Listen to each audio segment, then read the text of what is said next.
It is my great pleasure to be talking with retired Associate Justice Stephen Kane of the 5th District Court of Appeal.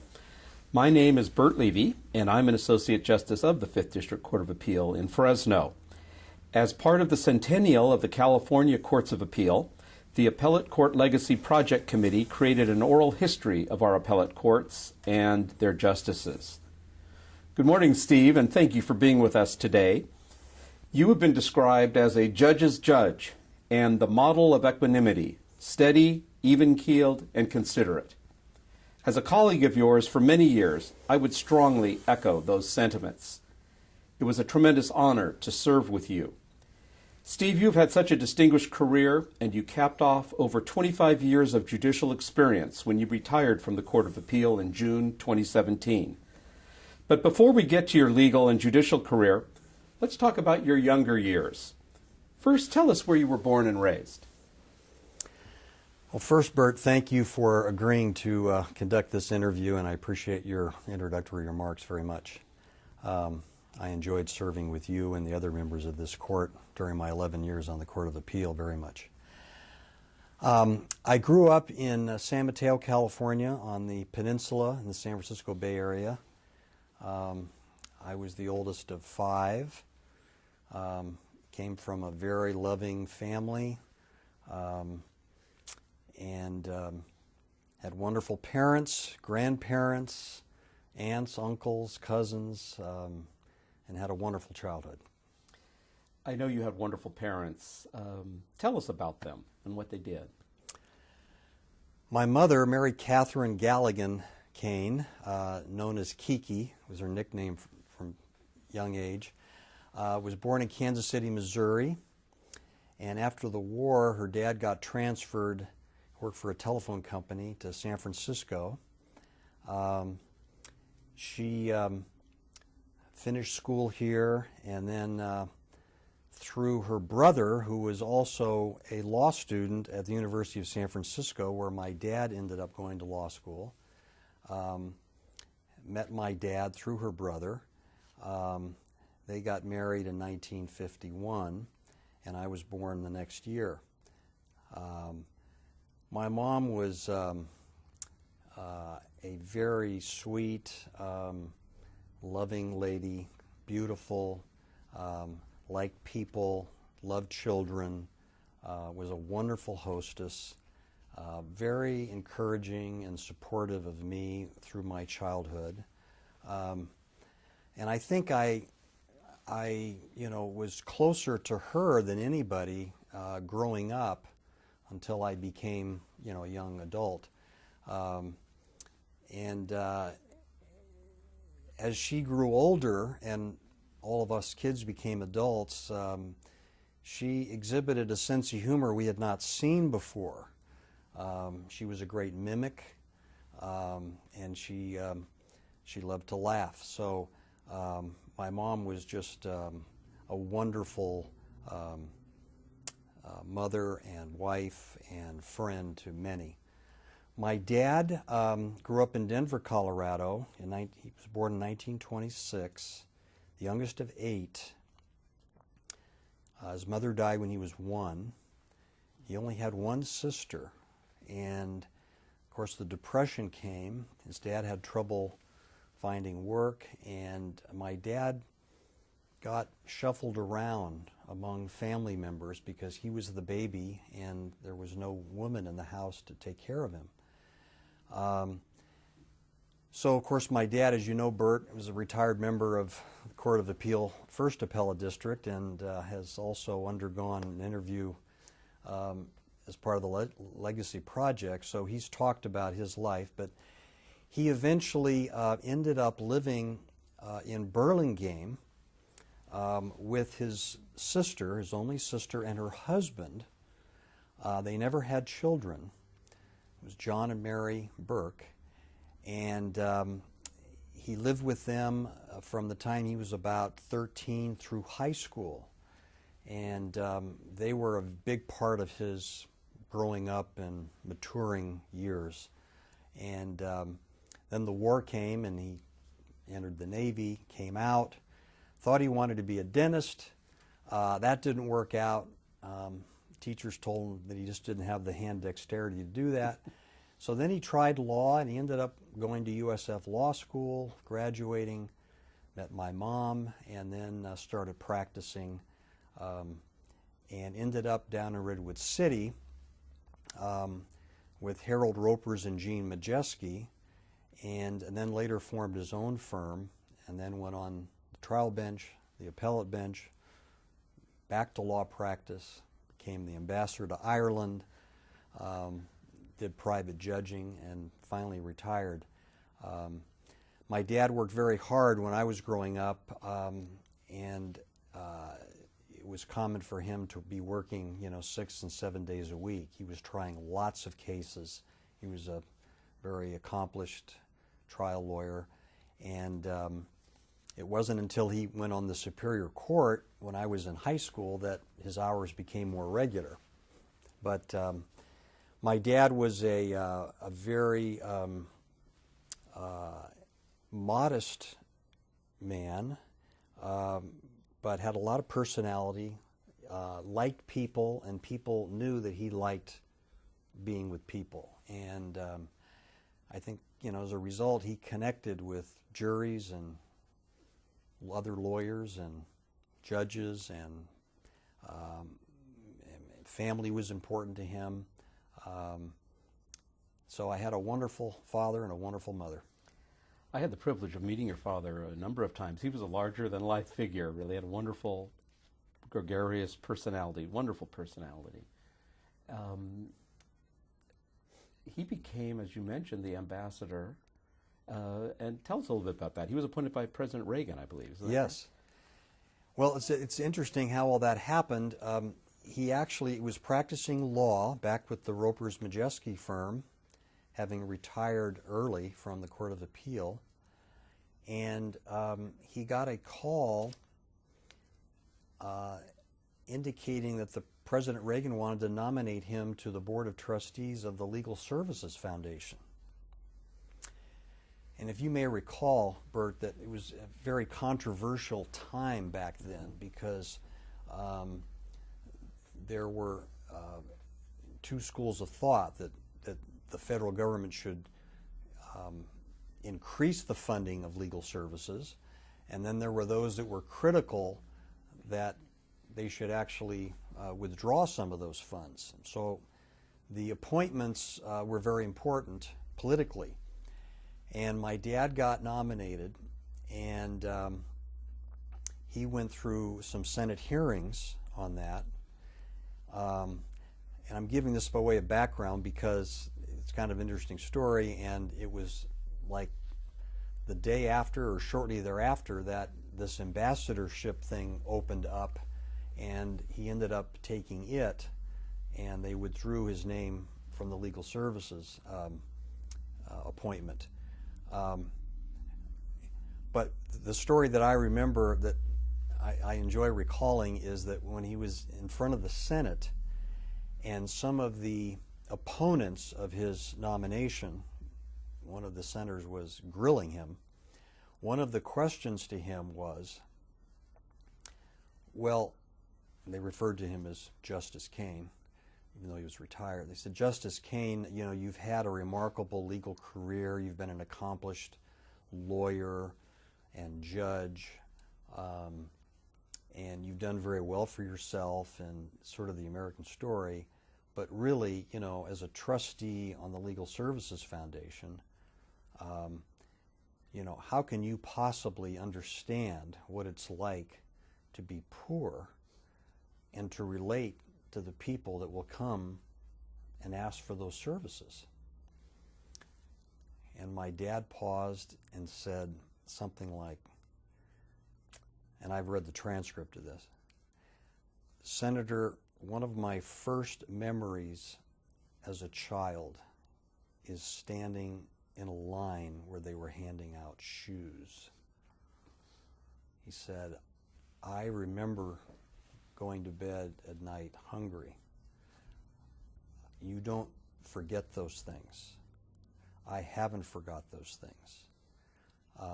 I won't forget those things. So yes, I think I can understand what it's like. And he says there were no more questions from that senator. Anyway, it was within days of that the ambassador to Ireland had announced he was going to resign. And so this opened up, and he got a call asking if he'd be interested, and he had never expressed any interest. This had never come up before. And I remember he called me, among other people, and said, "What do you think?" And I said, "I think you should do it." And other people told him the same, and he did, and within weeks he was over there as the ambassador. Isn't that incredible to come from that modest background to become the ambassador to Ireland for the United States of America? Wasn't, if I remember correctly, didn't President Reagan go over to Yes. To Ireland, and I think your father Was the one that greeted him. Yes. He was the ambassador. It was a very special time to have, a United States president visiting Ireland, and my dad was the ambassador during that visit. And, he has some wonderful stories about that visit and how wonderful President Reagan and Mrs. Reagan were, and how the Irish people just welcomed them with open arms. My dad had an old, then was the latest video camera, but we're talking, mid-80s. And so he asked one of the staff at the residence if they could take some video when President and Mrs. Reagan arrived, because my dad and my mother would be greeting them, and then they would be walking from the car and the entrance over to a place where he was going to then speak and so forth. And of course my dad would be in no position to be taking videos, but he asked a staff member to do it. So we have that video. And what is interesting is as they're walking, President Reagan, who at the time, was well into his 70s, but he was such a fit, strong person. And this video demonstrates that, because they're walking along a path and there's some bushes that are just maybe, a foot and a half high, and he's waving to people, and people are talking to him and calling out to him, and he's looking at them and talking, and he walks past where the pathway is that he's supposed to be taking, and everybody else is walking on that path. And so President Reagan is directed to go back, but instead of going back along the pavement, he just skips over this hedge, keeps his balance, it's just nothing. And we've got that on video, and it's just really special. Priceless. Yeah. That's great. Well, Steve, you not only had two wonderful parents, I know you also have a tremendous family and a great wife and children. Could you tell us a little bit about them? Well, my wife Brenda was a high school teacher down in Ventura County, having been raised in Santa Barbara. And her brother, O'Mel, played basketball at Fresno State back in the days when they were part of the Big Red Wave and had a lot of success and a lot of community following. And so he ended up meeting some friends of ours, friends of mine, one of whom was one of my law partners, Mike Woods. And Mike's brother Dennis was a big booster at Fresno State, and they became friendly with Brenda's brother, and they ended up meeting Brenda because she would come into town to visit to watch him play basketball. And so they set us up on a blind date. And about 8-9 months later, we were married. We have 4 children. We have a daughter and 3 sons. Our daughter is a school teacher here in Clovis. She's going to be getting married later this year. Then we have 3 boys. The oldest son, Nolan, is a lawyer. Worked in the district attorney's office here in Fresno, and he now is with a private firm doing plaintiff's litigation work. Our next son, Brody, is a CPA, and he works for an accounting firm with offices in the western United States and one here in Fresno. And our youngest son, Riley, is a paramedic who has decided he wants to go to nursing school and become an RN, and he hopes to start that school in the fall of this year. They all live in the Fresno County area, which delights my wife and me very much. Well, that's fantastic. I've had the privilege of knowing all four of your kids almost since they were born, and it's been a thrill to watch them grow up to be the fabulous members of our community that they are, and it's such a testament to you and Brenda that they have all turned out to be such exemplary professionals, but most importantly, wonderful individual human beings. They all have tremendous hearts and are very dedicated, I know, to our community. Thank you. Now, during your formal early educational period, you grew up in the Bay Area, as you mentioned a few minutes ago. Was there any person who had a particular influence over you during your earlier years? Well, I've been so blessed, Bert, because I've had so many people that have had influences on me. The two most important are my mother and father. We've talked about them. My mother's parents, my grandparents on the mom's side, Joe and May Galligan, were a big part of my life. They didn't pass away till I was in my mid-20s. They lived just a few miles from where we lived. I saw them quite a bit. They were just wonderful people with a lot of personality. My grandfather, Joe Galligan, had a 5th grade education. I grew up in Louisville and was a salesman. And it was very important to him, and he impressed upon me how important it is to remember people's names and their faces, and where appropriate, to have a story, a quote, a joke that you could share with people as you interacted with them. My grandfather had 1 million of those stories and jokes. He was a great joke teller. He never forgot a face. He never forgot a name. And it worked well for him. He bemoaned the fact that he did not have much of an education, and it was very important to him that his children and his grandchildren all be educated, and all of us were. My grandmother was just fun to be around. She was a character. Privately, she would say things that were very funny, sometimes earthy. She was a great storyteller. In public, she was demure. She was polite. She was very feminine. But behind closed doors, she was a great entertainer.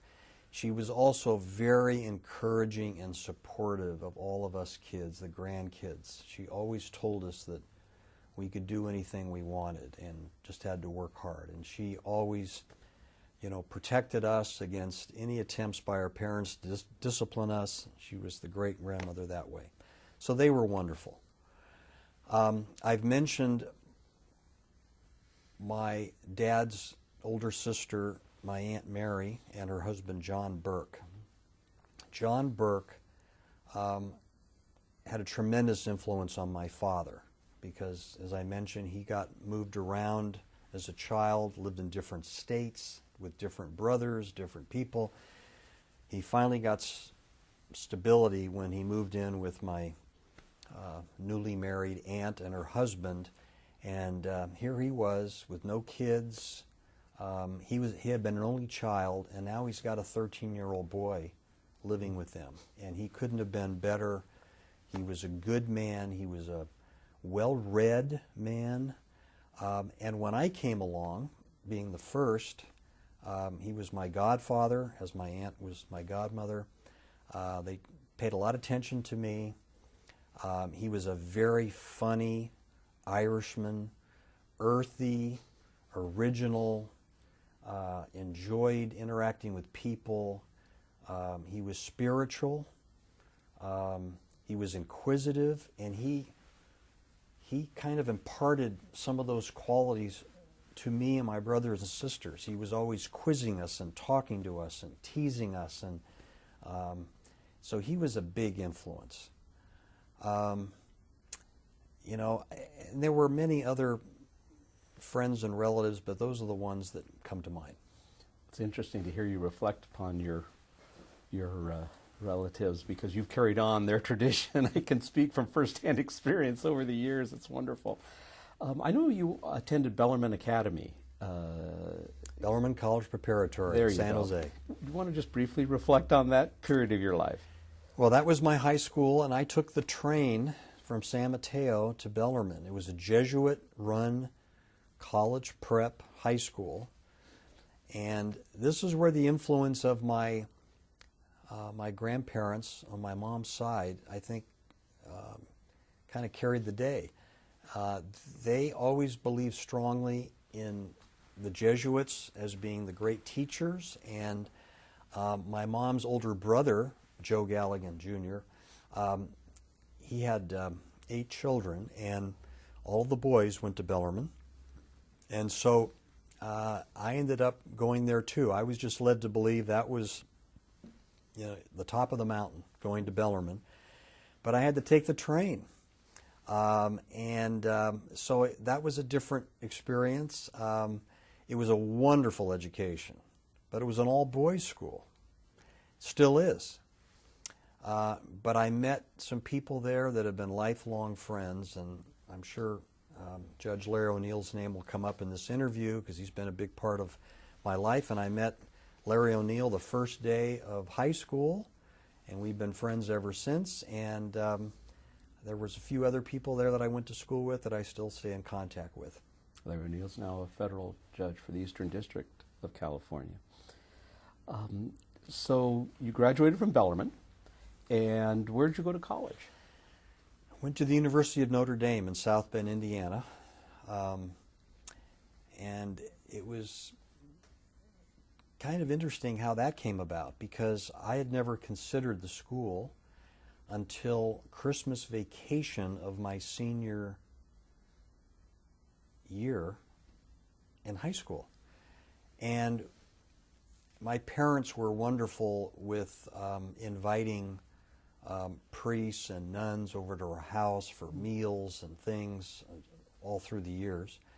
And one of the teachers at the elementary school that my younger brothers and sisters attended, she was over at the house over the Christmas break, and she asked me where I was applying to schools, and I mentioned some local schools. And she says, well, what about Notre Dame? And I said, well, what about it? Well, her father had gone to Notre Dame in 1930-something. And she just went on and on about Notre Dame, and my dad said, oh, he says, I would have loved to have been able to go there. And I said, well, I don't know anything about it. I mean, I know about their sports, but that's about it. I'd never been back there. I didn't know anything. Well, it just snowballed, and I did know that there were 2 or 3 of my friends at Bellarmine that were applying there. I did know that. So when I got back from Christmas vacation, I spoke to them. And of course, we didn't have the internet then. You know, there was no easy way to find out about the school. You'd go to a counselor office, and maybe they'd have material on the school, maybe they wouldn't if it was that far away. So the deadline for applying was fast approaching, so I just made it before the deadline, and the more I looked into it, the more excited I got about it. And to my surprise, I was accepted, and I went back there by myself, had never seen the campus until the day I arrived, but I had 3 or 4 or 5 friends from high school that were also going there. So I had that, but that was it. So it was a very abrupt life change for me. And you know, when I first got back there, it was nice and warm and sunny, and everything was wonderful, and meeting new friends. Yeah. But then the cold. I took my golf clubs back there because I was a golfer. I played on the golf team in high school. And I thought, this is great. They had a golf course on the campus. Mid-October, it snows. And the golf clubs are put away. I didn't play again until, I think, April. So it was kind of rough. I had, I had a roommate from Baltimore and from Indiana. And then we ended up combining rooms with 3 guys across the hall, so I ended up with like 5 or 6 roommates. It was kind of a crowded situation. First year took a lot of getting used to. But by my second year, I was settled in. I enjoyed it and finished up there. When I think of Notre Dame, I think of tradition. The Golden Dome, the Grotto, the football Saturdays. What were the traditions of Notre Dame that meant most to you as you went on with your life? All of those did. Mm-hmm. You're right. It's a school that is just filled with tradition and history.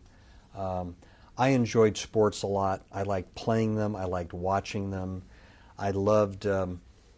during the noon hour, we would go over to what was called the Athletic and Convocation Center, the ACC, and we'd have pickup basketball games. I'd learn how to play handball, racquetball. You had to take PE back then. It was a mandatory course for freshmen all year. And every 6 weeks, you would have to elect a different activity. So they gave you choices. You had like 3 choices every 6 weeks. So, one was swimming, one was soccer, one was ice hockey, whatever. So I enjoyed that. I liked playing those sports. And then, of course, when the weather was good, you could play outside. And then, of course, attending all these sports. I mean, I'd never attended a hockey game before. Watching college basketball was terrific. I got to see the Austin Carr team beat UCLA in January of 1971. Not that you remember that or anything. No. Probably the most exciting sporting event I've ever been to in my life. And, of course, all the football was amazing. Right. And, when the football weekends would come around and you would see these multi-generation families showing up in their station wagons, and you talk to people on the campus, and you would find out that there were a lot of people from the South and the Midwest and the East Coast and the Northeast. And this was how they spent their vacation money. They would go to 1 or 2 home Notre Dame football games. Mm-hmm. They would drive from Pittsburgh or Atlanta or whatever. And this is how they did it. And so you developed an appreciation for what you had being a student there. 2 of your sons attended Notre Dame. Yes, Nolan and Brody both went there. I didn't realize how much I would enjoy taking my children back to Notre Dame. And my boys just became enamored with the place instantly. And became determined that they were going to apply there. And of course, it's very difficult to get in, a lot more difficult than when I got in. There was no guarantee of that, so we were just delighted when they both did get in and enjoyed their years there. Notre Dame does have a tradition of academic excellence. What was your major at Notre Dame, and did you find the academic experience to be a rigorous one? My major was economics, and it was very rigorous. But I concluded early on that Bellarmine had prepared me for a school like Notre Dame. I saw some of my friends who were every bit as smart as I was, if not smarter, that struggled because it had been just a little too easy for them in high school. But Bellarmine was a rigorous college prep. It's in the name. And even though adjusting to college was difficult and I had to work hard, I never felt overwhelmed by it. And so I credit Bellarmine for that. And you graduated from Notre Dame in 1974? I graduated in August of 73. I went through in 3 years because I had decided early in my second year that I wanted to go to law school. And I was never really fond of school, at any level. I always looked forward to being out of school, working in the real world. And I felt that way as a 19-year-old. And once I decided, I think I'm going to do law school, then my goal was to get through law school, pass the bar exam, and become a lawyer and try it and see if I like that. So I wanted to make that happen earlier than later. And, money was a consideration too. I mean, I'm going to a private school, it's expensive. And, if I can shave off a year, that's going to be economic. So you graduated in 3 years from Notre Dame. You had how many brothers and sisters? 2 brothers and 2 sisters, so there were 5 of us. You mentioned you became interested in the law. Is that the influence of your father? I'm sure that was a part of it, but to my dad's credit, and I've always been pleased to say this, that my dad never once urged me, prodded me, nudged me toward the law. But he was a lawyer and then a judge, and I had my uncle who was a lawyer. I had a cousin who was a couple years older than me that was going to law school. So I had another cousin in Colorado that was a lawyer. So I had law in the family, but I never really gave it a lot of thought until I started college. And it wasn't really until my second year that I started thinking about, what am I going to do, when I got out of college. And I started thinking more about the law, and I just thought, I think that might suit me. I liked speech and debate in high school, and it just seemed like a logical thing that I might enjoy. Were there any particular classes at Notre Dame that inspired you to pursue a career in law, or was it just a general interest in the field? I think it was the general interest in the field. And of course, my dad had a lot of friends in the legal profession that I had met growing up, and they were all, terrific people. They were smart, they were good, they were fun to be around, and so I had a positive impression of the legal profession. And where did you attend law school? Hastings College of the Law in San Francisco. Was that at the top of your list to attend? I had applied to several law schools in California and to Notre Dame Law School. And I thought seriously about, if I got in, to attending the Notre Dame Law School. I did get into Notre Dame Law School, but I decided that I probably wanted to settle back in California, and it would be better for me to attend a California law school to prepare for the California bar exam and for a California law practice. So I decided not to accept the Notre Dame Law School invitation.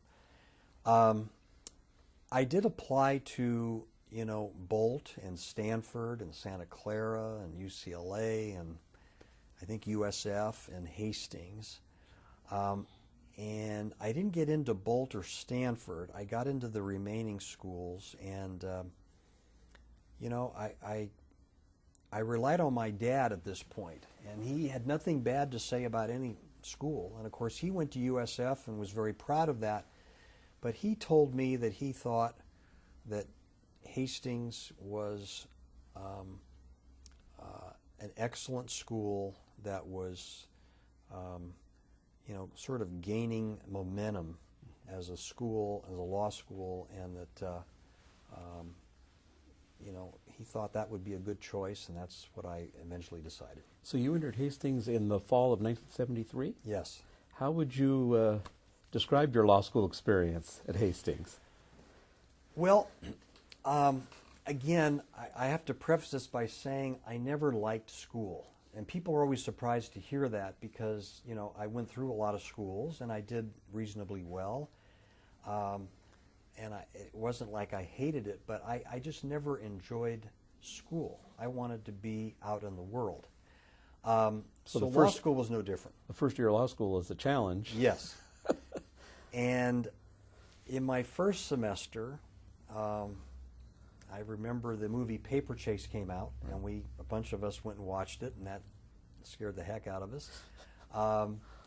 But Hastings was good, but I have to say that I felt a little bit cheated at Hastings because when I got there, Professor Prosser, the king of torts, had died just a year or two before, so I didn't have him. The other highly distinguished, reputable profs in various fields that were there, I never was fortunate enough to be able to be in their classes. As luck would have it, I didn't have Milton Green, who was a great teacher in civil procedure, Perkins on criminal law, Powell on real property, and others.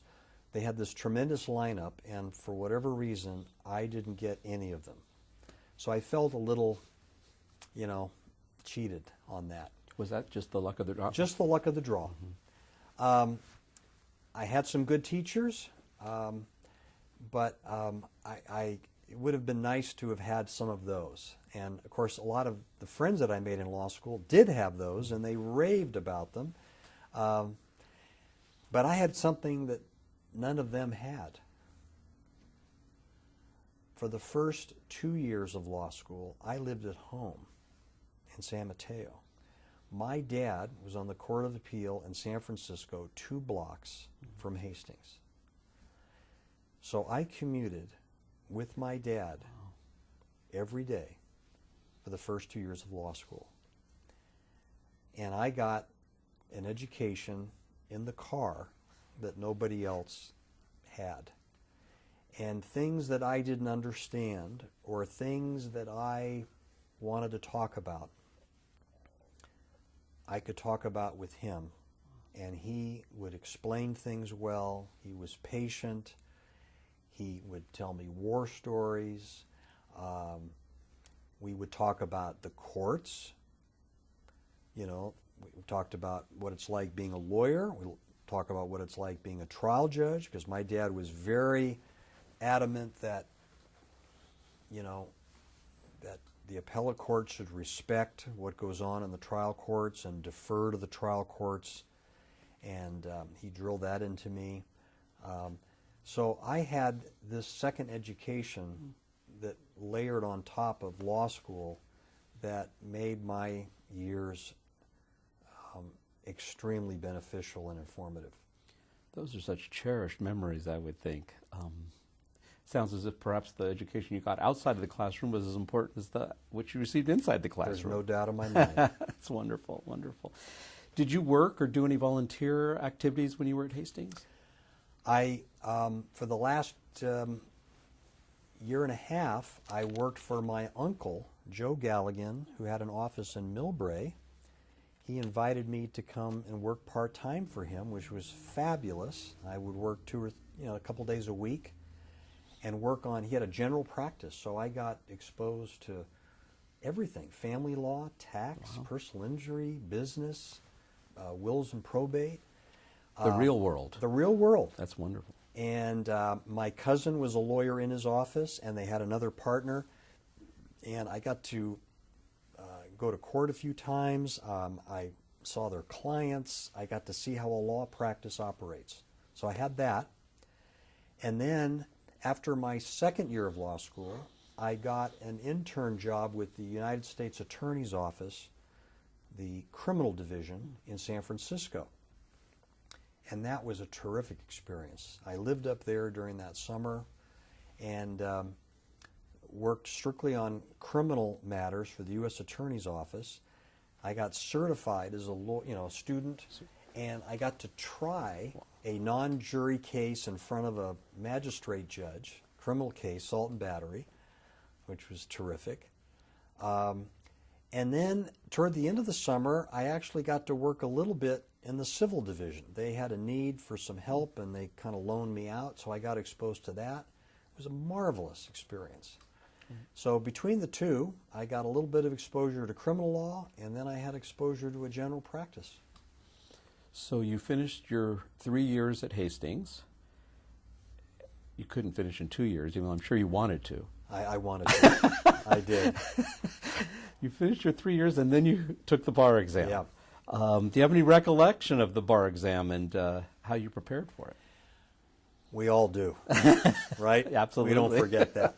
Well, another fortunate thing happened to me. My uncle, Joe Galligan's secretary, longtime secretary, she and her family had planned a trip to Europe for 6 weeks during the summer of 1976 that almost exactly coincided with the bar prep time period. It was like the second week of June to the third week of July, and they needed a house sitter because they had a couple of dogs and a cat and fish and so forth. So I house sat by myself, then would go to the lectures for the bar review course, take care of their animals, and then I would study without any interruption in this house that I had all to myself. So that worked out well. And as I was studying for that exam, the summer before I worked, I became involved in the moot court program at Hastings, and the last couple of weeks of July of that summer, I was at Hastings working on moot court stuff for the next year, my third year, when the bar exam was being administered at Hastings. And I knew a third-year student that had just finished and had taken the bar exam, and I ran into him in the elevator as he had just finished the last day of the bar exam. Oh. And I said to him, "Well, how did it go?" And this guy had done well at Hastings, was a good student, and he said, "I passed." He failed. Mm-hmm. And I found that out, of course, months later. And I never forgot that. And I remember studying for the bar exam saying, you know what, I've gone through school, I've been a good student, I've done what the teachers have said, but this is hard. And don't take it for granted, because I'm not coming out of there and approaching this like no problem. Right. So anyway, took the exam. I thought the exam was kind of what I expected. I mean, it was hard, but you know, I felt I gave it my best shot. And the hardest part was waiting for the results. How did you find out you passed? My dad either called the dean at either USF or Hastings that he knew, or they called him, because back then, if you remember, Bert, we didn't have the internet and all that stuff. The Bar Association, as I recall, would release the names to the law schools, and they could post them at the law schools. And they did that, I think, the day that they mailed out the envelopes. So if it took 2 or 3 days for you to get it in the mail, the law schools would have it posted. So that's what happened. This whatever law school person my dad knew either called my dad to tell him he had gotten the list and I had passed, or my dad had called to ask, and then my dad called me and told me. That's a moment you'll never forget, I'm sure. Never forget that. And so now you have graduated from one of the finest universities in the country, University of Notre Dame, magna cum laude. You graduated at the top of your class at Hastings. No, I wasn't. I wasn't that good a student. Pretty I good, tried. I heard pretty good. No, I had a tough time. I mean, I didn't finish near the top. But you did pretty well. You were engaged in moot court Yep. activities. I'm sure you thought in your mind you were interested in possible future as a trial lawyer. Yes. And you were facing a very big decision in your life once you passed the bar. Where am I going to land? What am I going to be doing? What entered your thought process and the calculus in determining where you would ultimately begin practice of law? Well, this all goes back to the fact that I never liked the big city. I don't like the mild temperatures of the Bay Area. I like heat. I like the wide open spaces. I knew that about myself when I was going to law school. And so, you know, I went through the motions of applying to some law firms in the Bay Area, but in the back of my mind, I really wanted to maybe start somewhere else geographically, because I wanted to be able to afford to buy a house without waiting forever. I wanted to be able to practice law and be a big fish in a small pond. I wanted to be able to try cases, you know, before I was 35. And I thought, I'm going to have to go to a smaller community to probably do that. So I was thinking about places like Santa Rosa and Sacramento and Modesto and things like that. And I would send resumes out to these places, and I did interview one or two places, but nothing was really clicking with me. And so over the Christmas holiday break of my third year of law school, I had some conversations with a couple of my friends in law school. One was Howard Sagasser, who was from Avenel in Fresno County, and another was a close friend that I had that I studied with named Rod Jenks, who was from the Bay Area, but he had come down here and interviewed with the McCormick firm and had been offered a job as a business lawyer, and Howard had interviewed with the Thomas Snell firm and was coming back to Fresno to practice, and they were telling me about their plans, and I got very interested because Rod told me that this firm he was joining as a business lawyer was really noted as a trial firm, and that, you know, I ought to consider it. So I went home and I talked to my dad, and he was familiar with the law firm. He knew Dick McCormick and Jim Barstow and Dud Shepard from days gone by, and said, that's a very fine firm, but, you know, you really want to go to Fresno? I mean, we don't have any family or connections there. And I said, well, I think I'm going to send them an application and see what happens. I did. They interviewed me. They offered me the job. I came down for the interview. I just fell in love with the area. People seemed friendly. It was just kind of what I was looking for. And so in August of '76, waiting for bar results, I started with McCormick Barstow and never looked back. It's incredible that your entire legal career prior to becoming a judge was with, as you mentioned, the very prestigious Fresno law firm of McCormick, Barstow, Shepard, Waite, and Carruth. You spent your whole career with that firm. Yes, 15 years. That's extraordinary, really. You were initially an associate and then became a partner in the firm. Tell us about that experience. You know, it was extremely positive, and I was just very fortunate to have come along at a time when that firm was growing, and there were so many exceptional lawyers and people in that firm. Dick McCormick was still there. Jim Barstow was practicing. Dud Shepard was practicing.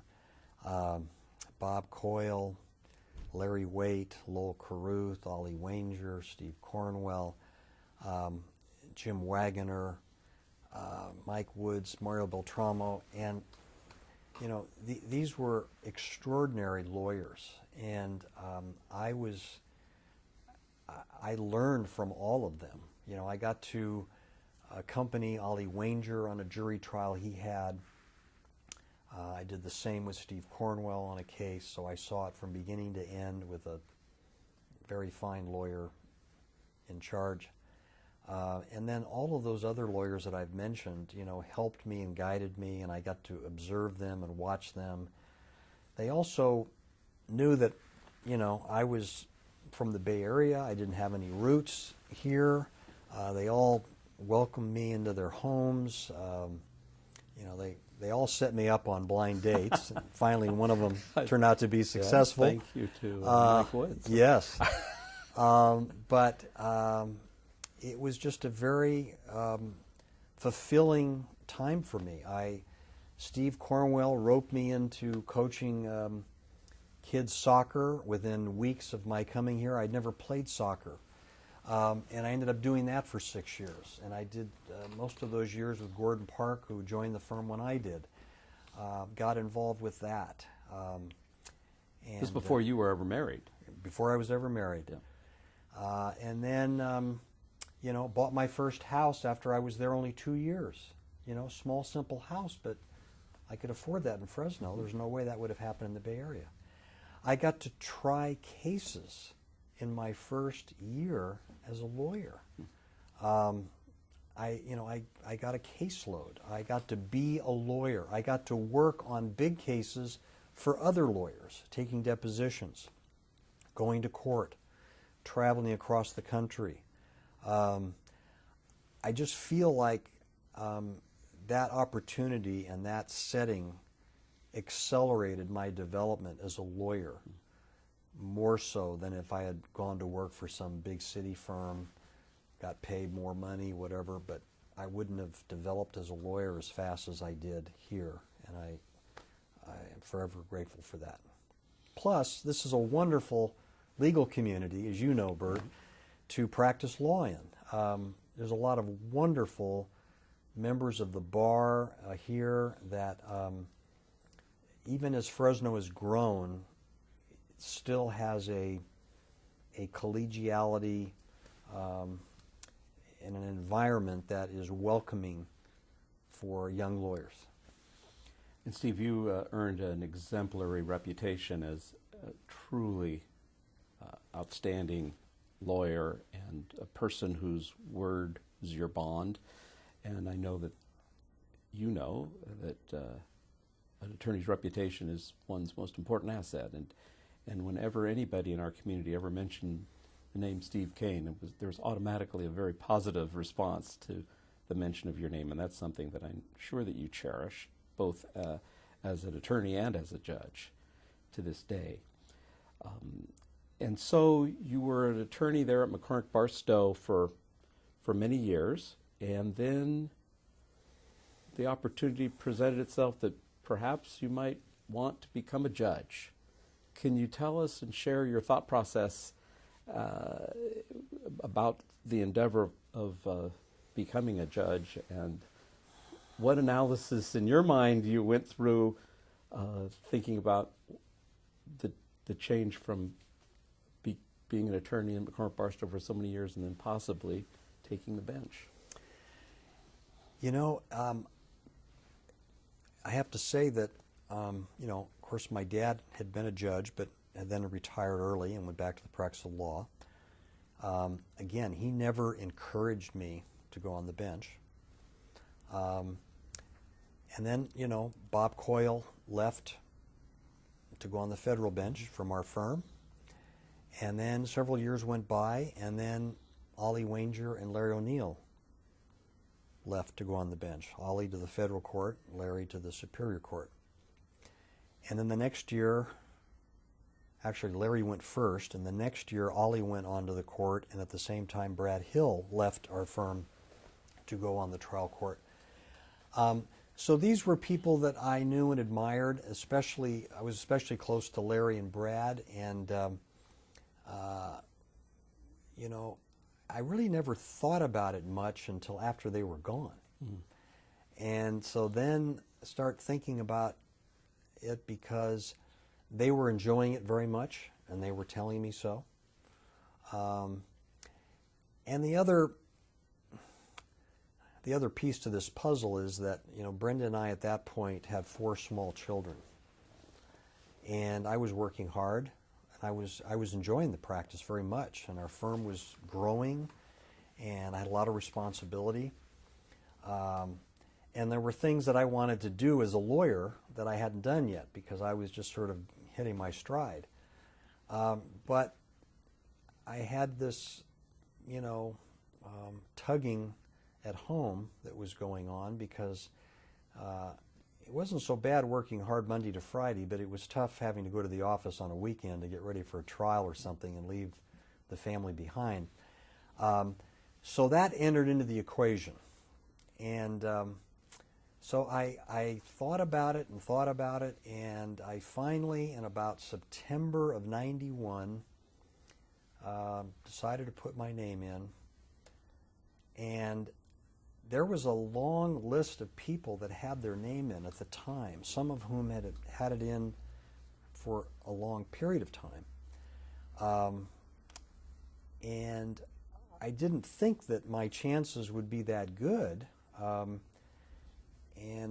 the sitting district attorney had his name in, former president of the Bar Association had his name in, and there were some very strong candidates.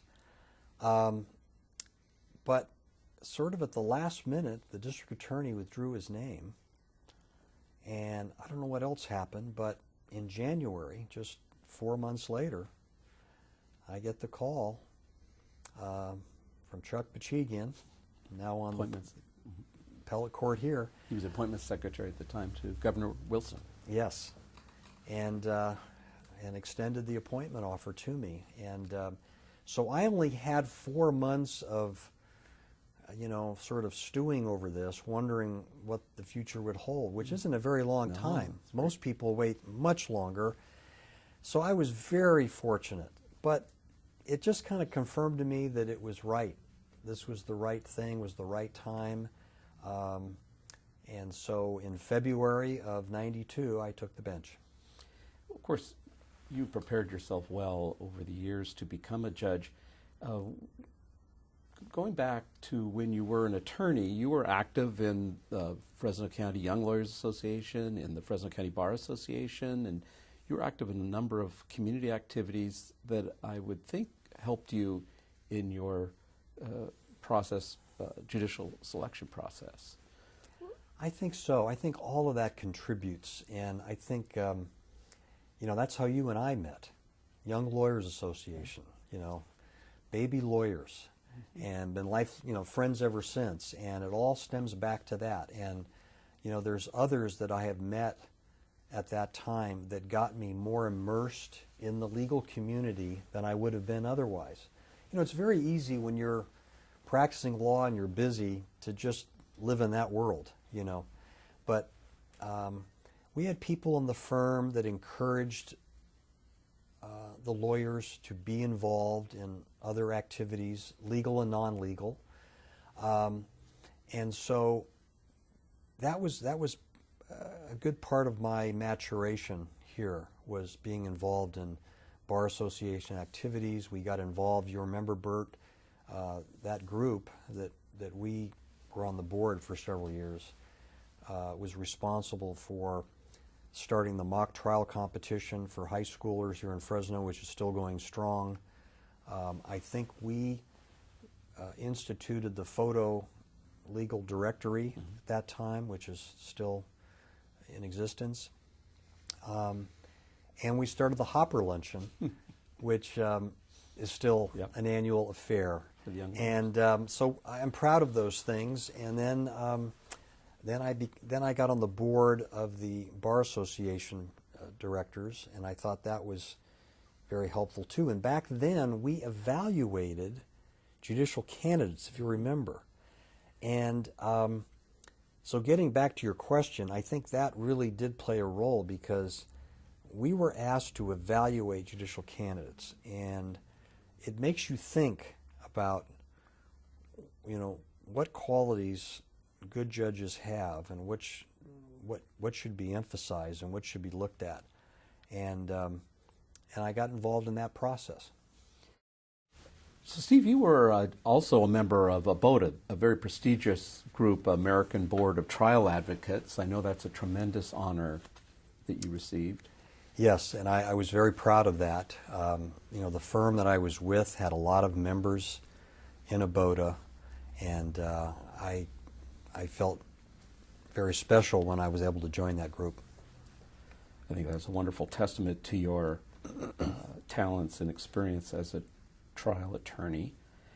So now you got the phone call from the governor's office in early 1992. Yes. And you were sworn in as a judge of the Superior Court of the County of Fresno.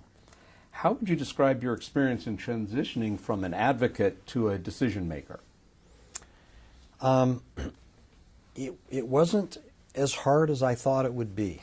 I guess I just I was ready for that transition because I didn't find it that difficult to transition to.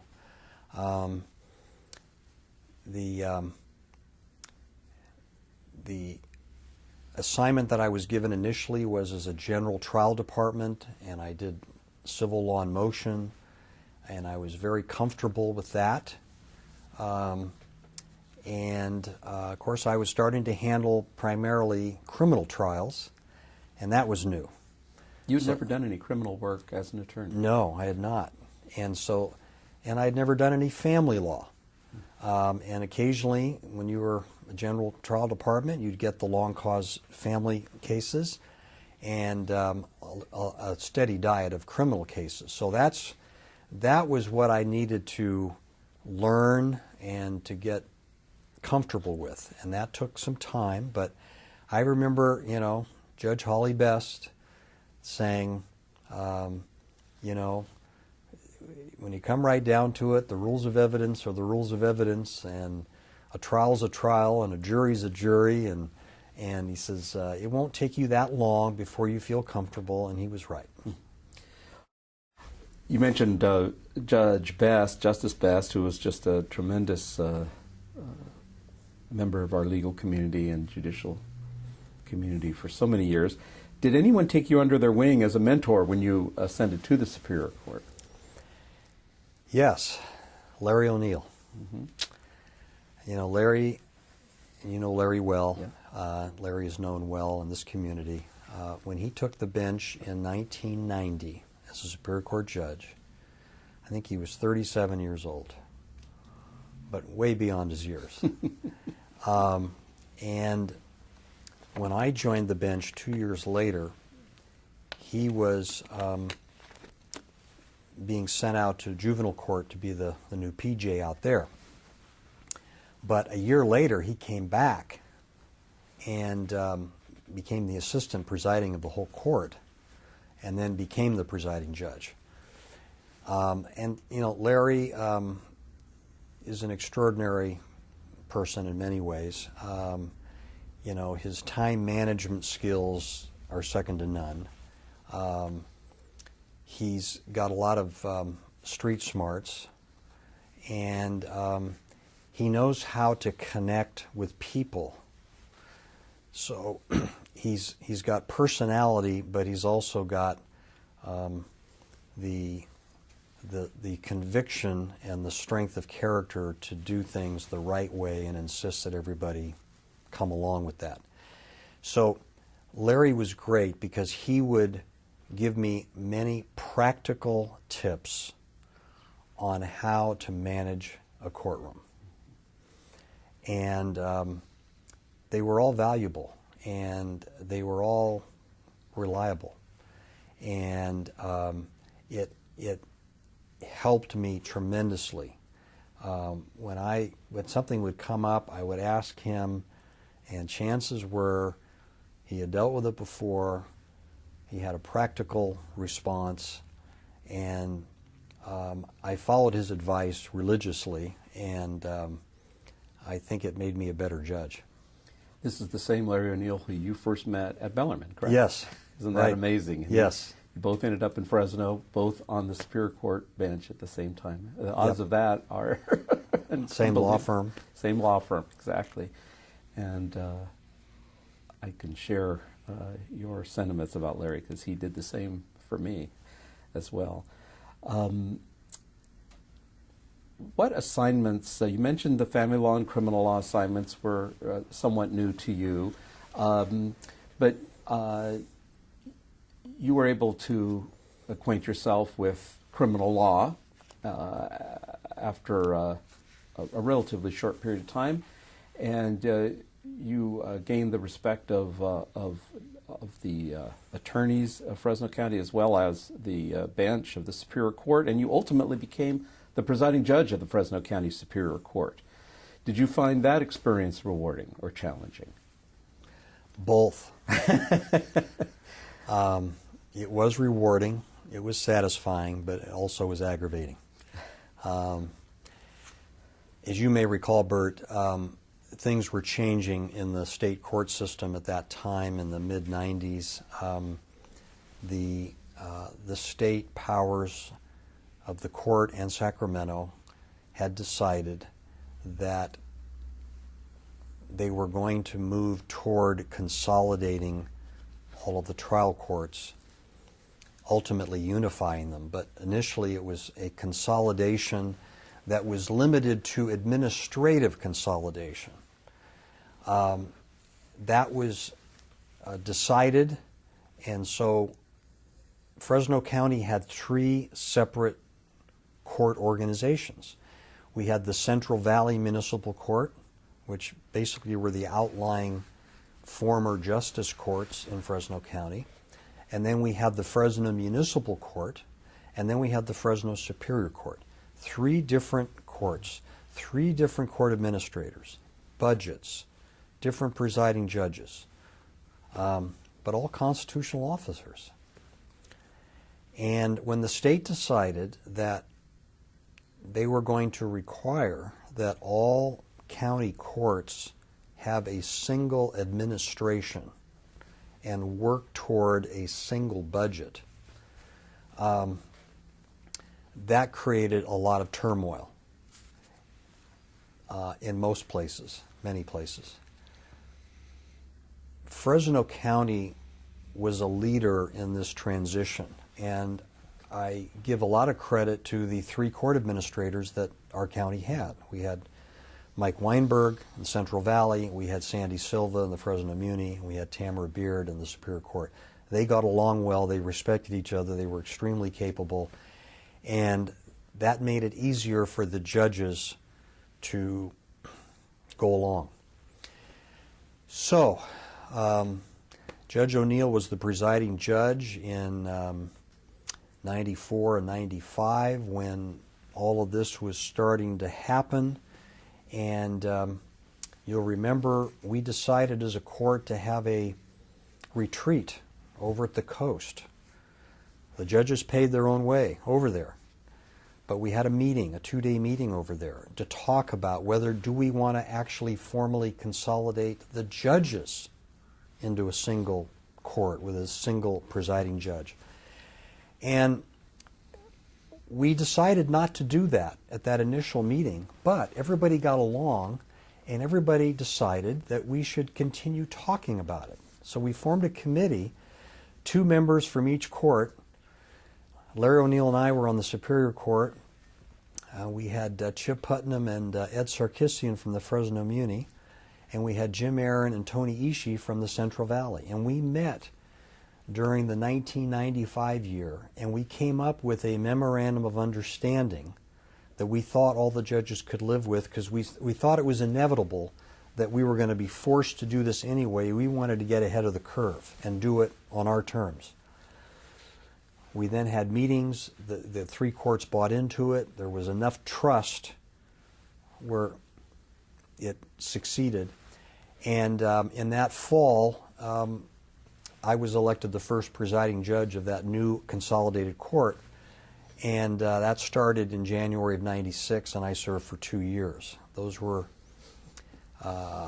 very different years, trying to work through all of this consolidation and to build enough trust so that judges from one court wouldn't think that they were being treated differently than judges from other courts. We had to ask municipal court judges to do Superior Court work, and at times Superior Court judges to do municipal court work.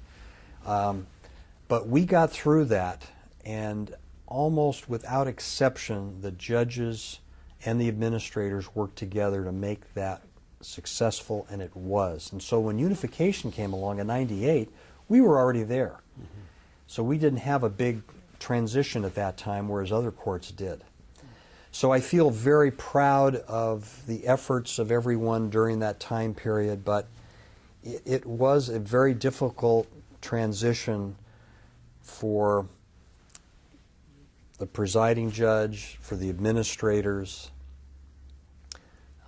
because we asked people to make sacrifices and to be flexible and to have some understanding about the changes that were being made.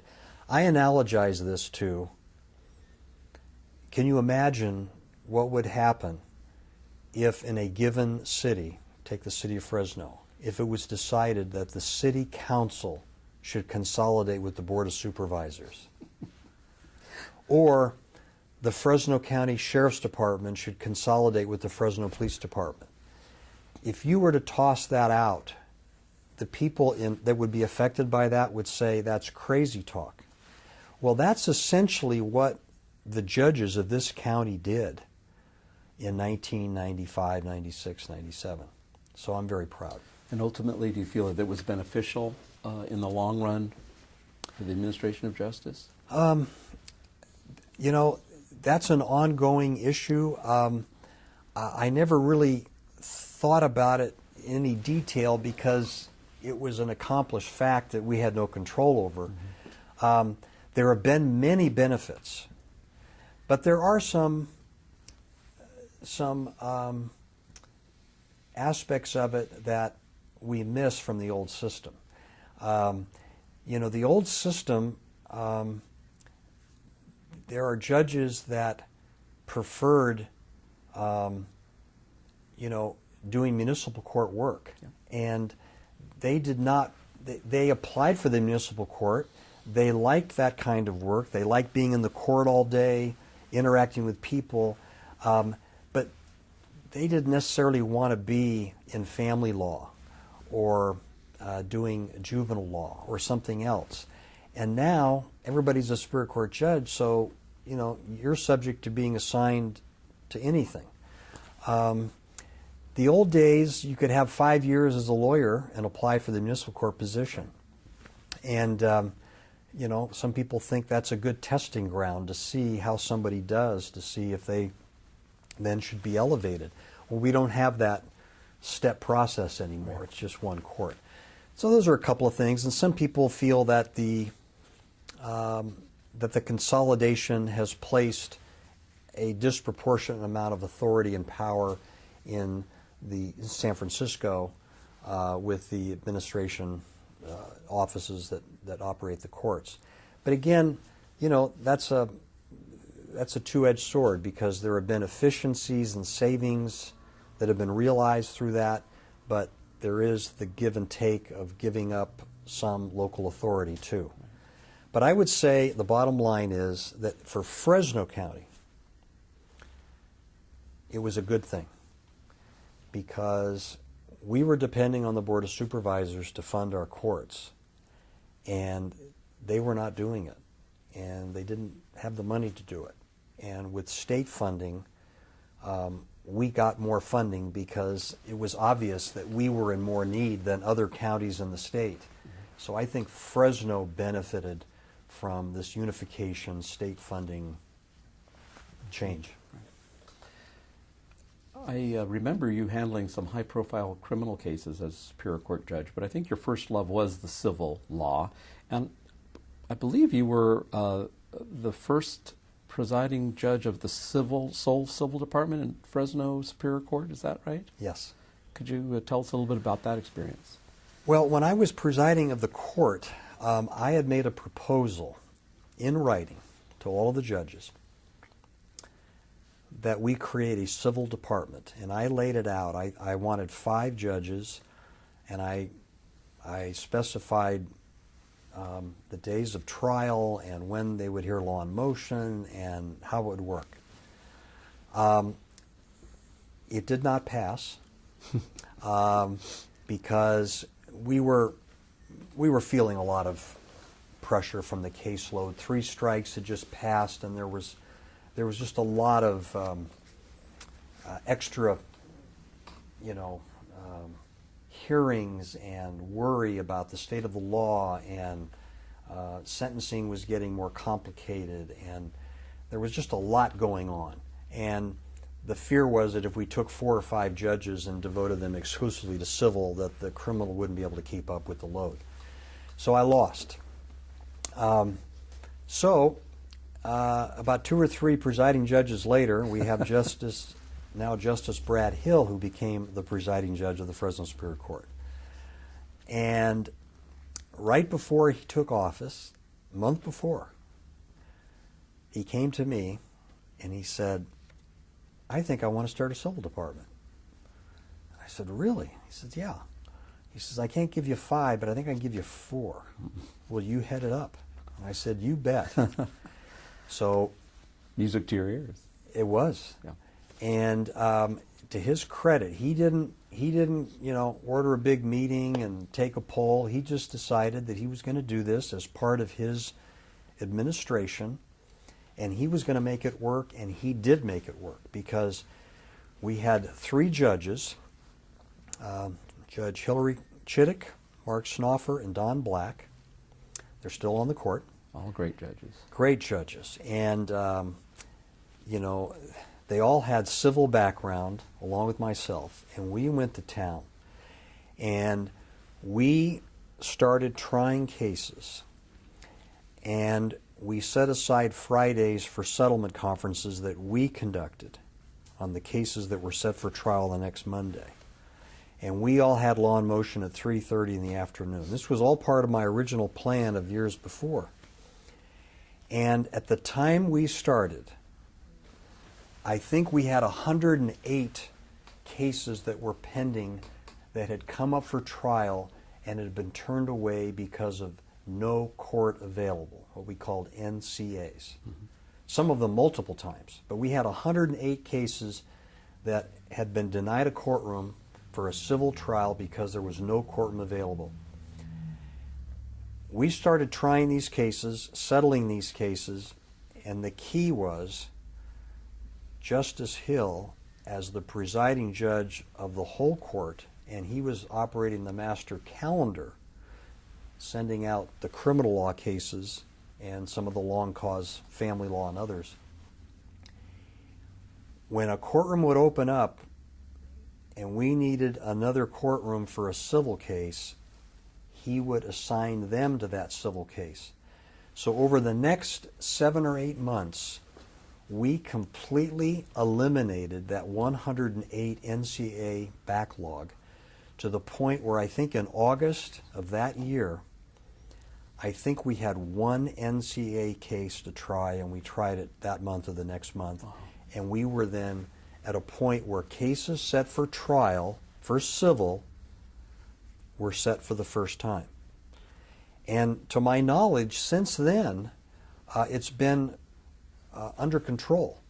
And in fact, in recent years, I'm told that many of those civil judges have tried as many or more criminal cases than civil, because they're so on top of the civil caseload that they have time to try criminal cases. So I'm very proud of that, very proud of the other judges that have served in that department over the years, and very thankful that Judge Hill had the courage to institute that department and then support it that first year. That's a tremendous accomplishment. Over the years, Steve, I know you had thousands of cases that you heard as a Superior Court judge, hundreds and I'm sure thousands. Are there any ones that stick out in your mind that you would like to share with us briefly? You're talking about the Superior Court? Superior Court first. Mm-hmm. A few come to mind. In my second year on the court, the presiding judge asked if I would take a capital case that was going to go to trial in 2 months. And I said yes, and that case was tried in basically the summer of 1993.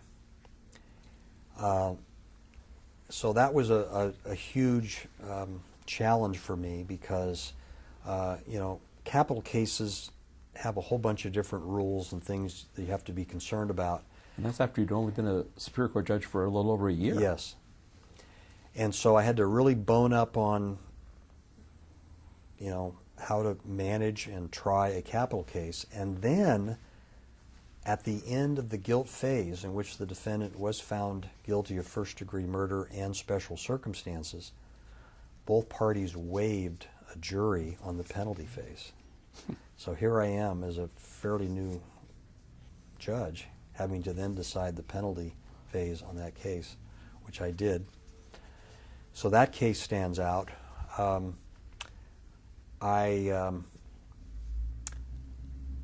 I had one of those move-away family law cases that you may remember because you were close to my chambers, and I know I bent your ear a lot on it because it was before, was it the Burgess case came out? It was before the California Supreme Court weighed in on this and set some rules, and we were trying to figure out who had the burden and so forth, and it was a very difficult case, and I made my ruling. It was two very good lawyers, Bill Rickard and Steve Kalamkarian. Very tough case where I made my decision, and I wouldn't have felt good either way. Those are just the way they are. But that case sort of stands out. And then a couple of years later, I had another capital case with 3 defendants. And that took a long time, and it was a lot of work, to, have a jury that long, several months. But we got through that. And then there, was a smattering of lots of other cases that I found interesting, but nothing that really stands out for today. So looking back during your time as a Superior Court judge, just very briefly, what did you like most about being a Superior Court judge, and what did you like least?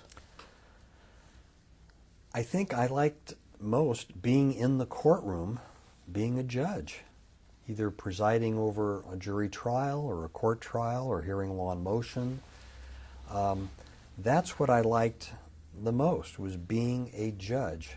What I liked least was all of the stuff that went on behind the scenes, administratively, personnel, funding, having meetings with some of the other agencies in the county that are so vital to the court system. Bert, you've been involved in a lot of administrative things over the years and committees and so on, and so you know that once you get involved in that, it's hard to pull yourself out, and it can drain you. And but it's all necessary, and it's important, and you can derive a lot of satisfaction from that work.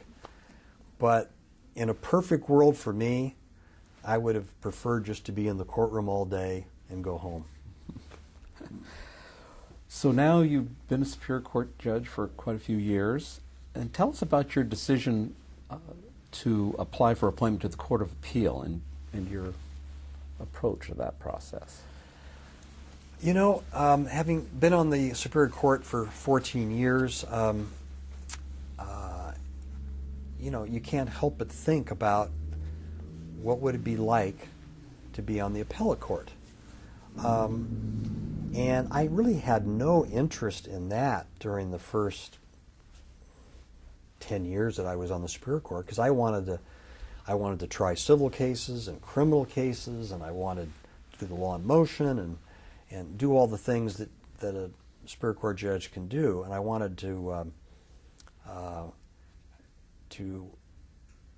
have a full menu of things to achieve on that court as a judge. But, at some point, I just started thinking about, wouldn't it be nice, because I did a lot of civil law in motion during my years. In fact, I had a 3-year stretch where that's all I did. They created this position, and they asked me if I would do it, and so I was the only one doing it, except for conflict cases in the entire county.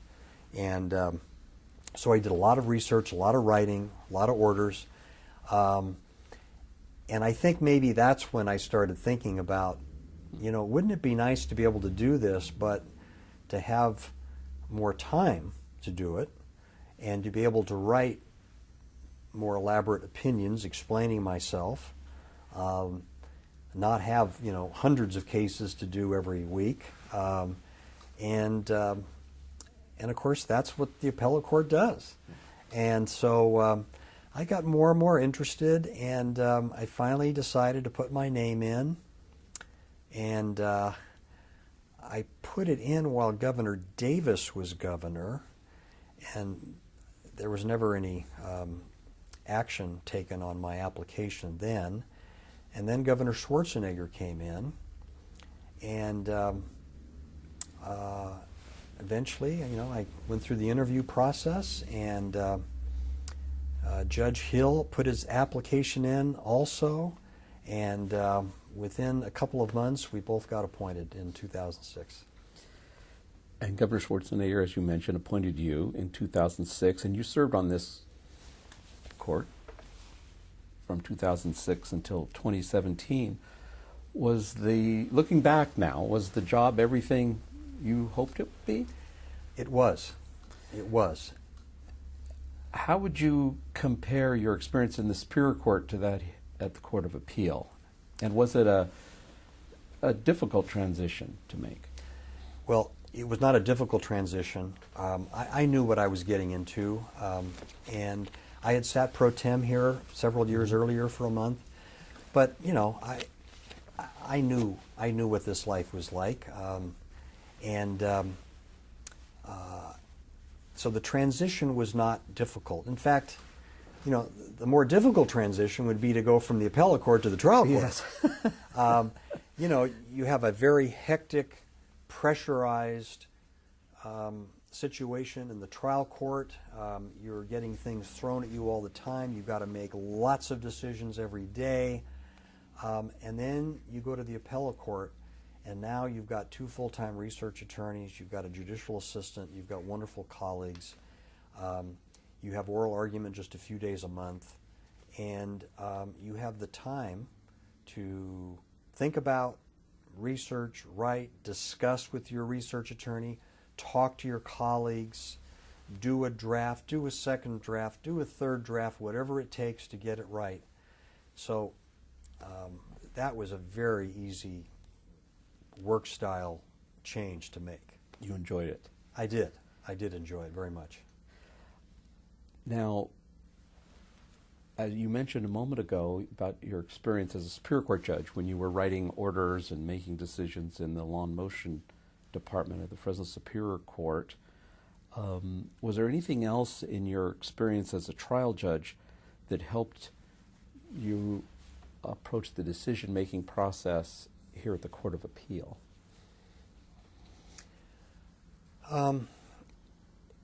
I just think that being totally immersed in what goes on in the trial court makes one a better appellate judge. When you read a transcript, as an experienced trial judge, trial lawyer,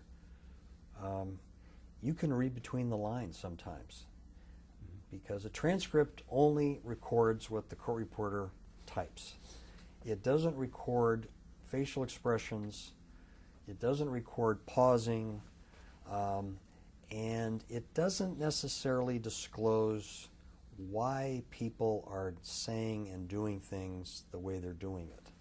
But if you have that background, you have an insight to things that don't necessarily appear on the page of a transcript or in a brief even.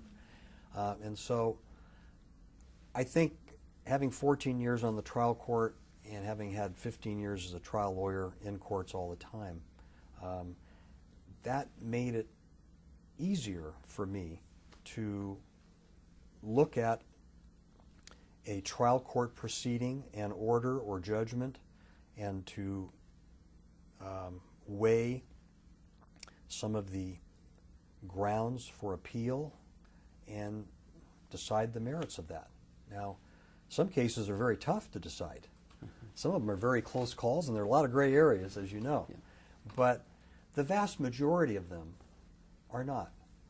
Because if you've been there and seen it, you've heard that same argument, you know what the law is, and you just have to apply the law.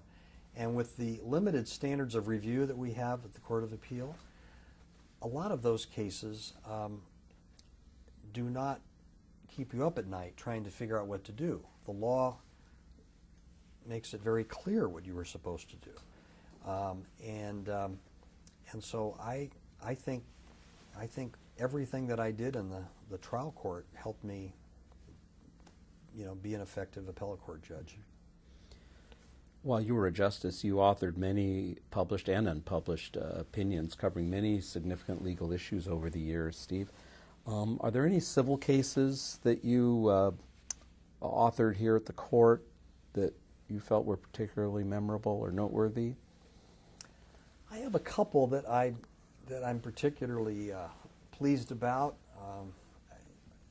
and I guess it's a little immodest, but I feel good about a couple of cases that I wrote opinions on. One is the California Crane School case, in which an issue came before us, which is very rare actually, but it's something that I believe strongly in as a trial lawyer and as a trial judge, and that is that trials proceed efficiently. And this was a case where a trial judge, I think responsibly, imposed time limits on the litigants because of how the trial was proceeding.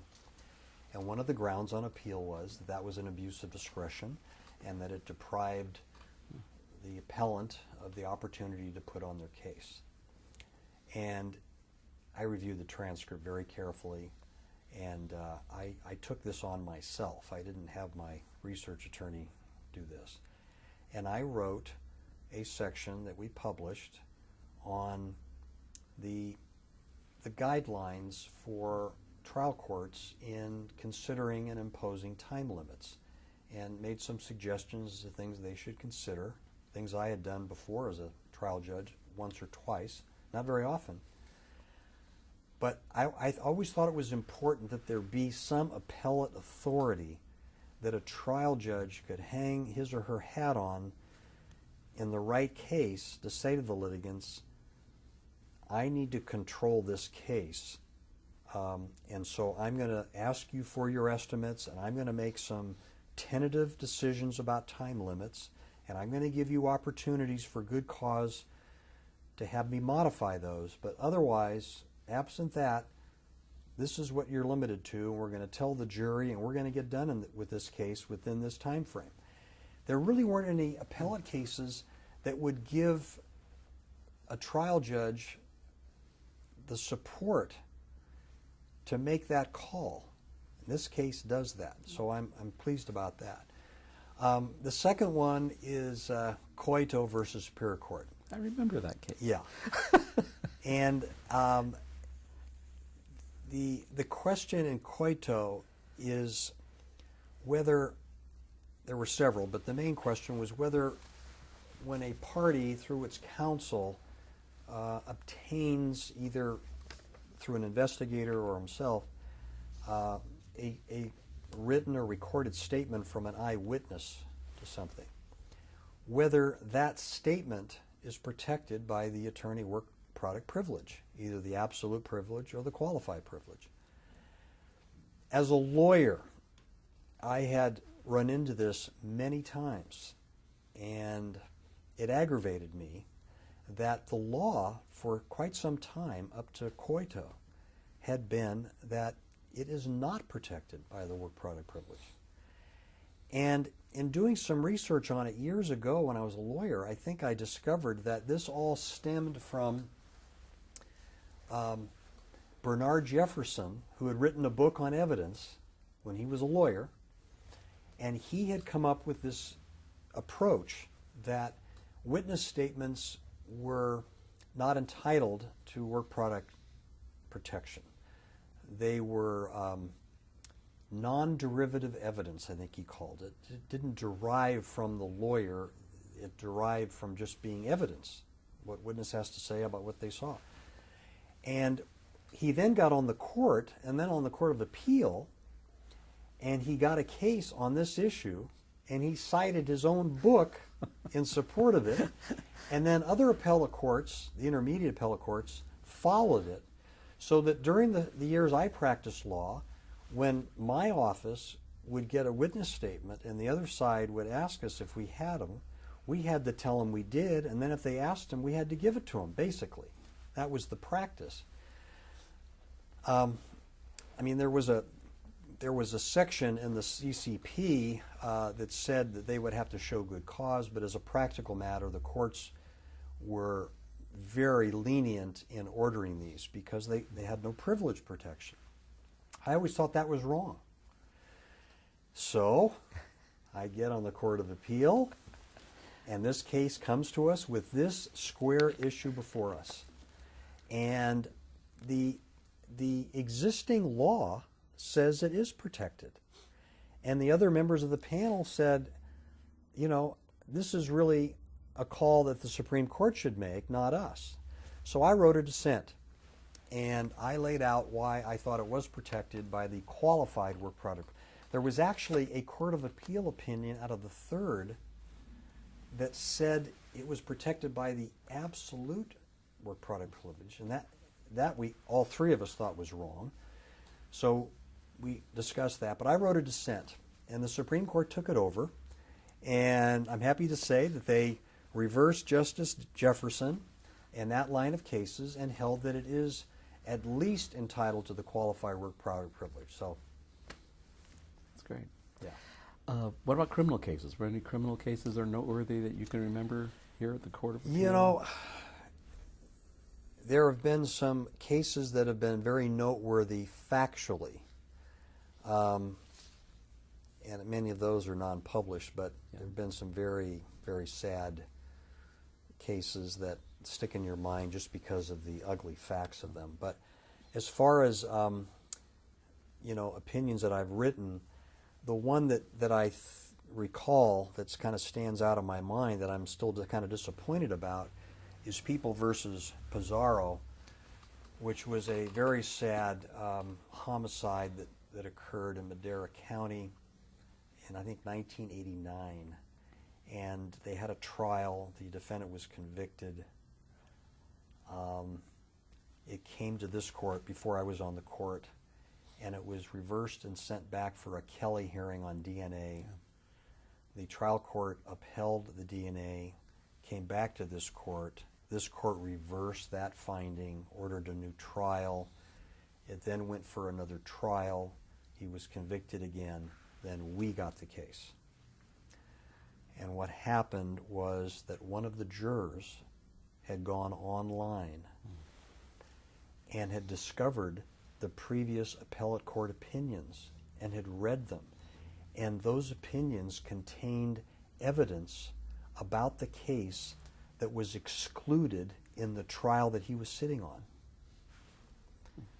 So we very reluctantly felt that we had to reverse because of the extraneous information of this jury, and it violated all the court's instructions not to do this. And then there was a DNA issue also. But I took on the issue of this juror misconduct, and I wrote that part of the opinion. And what I discovered is that the California Supreme Court, they had a leading case on this issue about jurors getting extraneous information. And the opinion is internally contradictory about what the standard of review is. And I wasn't the first judge to point this out. There was another judge several years earlier in a dissent on a case or concurring opinion pointed out the exact same thing. So I went into more detail on this. And I'm asking the California Supreme Court to resolve this issue. It didn't affect the outcome of our case because under either standard of review, we were going to reverse, and it had to be. But I was beseeching them to clarify this, and I went through it in painstaking detail. They depublished my opinion. So Painful. That one, that hurts. well, it's just disappointing because that issue is still percolating and it needs clarification. So Interesting. that's that. Well, as an appellate justice for so many years, Steve, looking back, how important do you feel collegiality and reaching an agreement on cases was to you as an appellate justice? Well, it goes without saying that it is paramount. You know, you go through your Superior Court experience making every decision on your own. You know, you're it. All the eyes are on you, and you make the decision right or wrong. And if, as Holly Best used to say, you make the best decision you can make, and never look back. When you get on the Court of Appeal, everything's done with a panel of three, and so that's different. And conducting oral argument is different. You're not in control. You're one of three people that are in control. And if you cannot, you know, listen and understand other points of view on the panel and try to work through any differences or variations in viewpoints, then it's going to be a struggle. And very important to be able to work with people, to be able to compromise, not your principles, but compromise on the language of the opinion, I think, more than anything. Very often the result is agreed upon, but how you craft the opinion and what issues you decide to address and which ones you avoid, those are issues that the panel members sometimes have disagreement on, and you need to be able to, even though you've just drafted and spent a lot of time doing, in your mind, a wonderful opinion, and then to have one of your colleagues say, you know, I agree with your conclusion, but, you know, pages 16 through 23, I think we should just take that out. And rather than taking it personally, you have to say, okay, are those pages absolutely necessary? If I can't convince them to keep it in, are they absolutely necessary, or can we eliminate that and still have the right product? And sometimes, you know, you do that, and you can't take it personally. You just have to say, you know, everybody's different. Everybody's got a different take. People are concerned about different things, but it's very important that you have that relationship so that when the next case comes and then you have a problem with something that they want to say or how they want to treat something, and you want them to pull that out or rephrase it, that they're going to be open to your suggestion. You mentioned oral argument. Did you enjoy oral argument? Did you find it beneficial? Well, those are two different things. I did enjoy it. I didn't enjoy it as much when attorneys appear by phone. To me, it takes a little bit of the personal interaction out of it. But when attorneys appear and argue and are prepared, and there's some give and take between the bench and the lawyers, I like that. I think it reminds me of the days on the Superior Court doing law in motion. But you know, you ask, is it beneficial? And you know, we get asked this all the time, and we get lawyers that will tell us, you know, I always waive argument because it doesn't make any difference and so forth. Well, you know, I always say to them,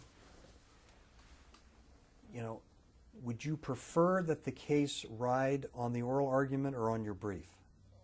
And they always say the brief, because we spend all the time on the brief. We put all of our arguments in there. I said, well, that's the way the system is set up. You know, it's the appellate argument is primarily a written argument. The oral argument is for questions that we have that maybe the briefs don't address. Maybe we want to hear your response to something that somebody says at oral argument. But, you know, if it's not in the brief, then why are we here? So Is it beneficial? A certain percentage of the cases, it affects how the opinion is written. Does oral argument often cause the court to completely reverse their thinking on a case? I would say no. I mean, it's happened, but that would be rare, and it should be rare.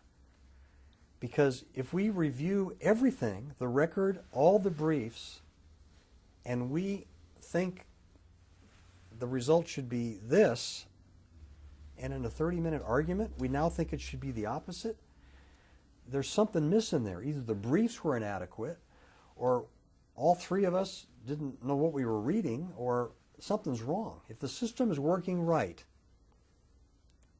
we should be able to read the briefs and understand the issues and reach the result that we're ultimately going to reach. Mm-hmm. So you were a judge on the Superior Court and the Court of Appeal for 25 distinguished years.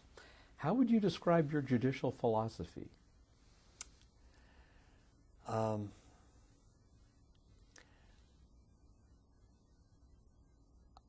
I agree with Aristotle, who said, judges should be allowed to decide as few things as possible. I think that the judicial authority should be exercised restrictively. I think appellate authority especially should be deferential to what happens in the trial court. I think that the courts should be deferential to the other branches of government. I don't see the courts as being the branch of government that should, correct all of the failings or shortcomings of the other branches or of society.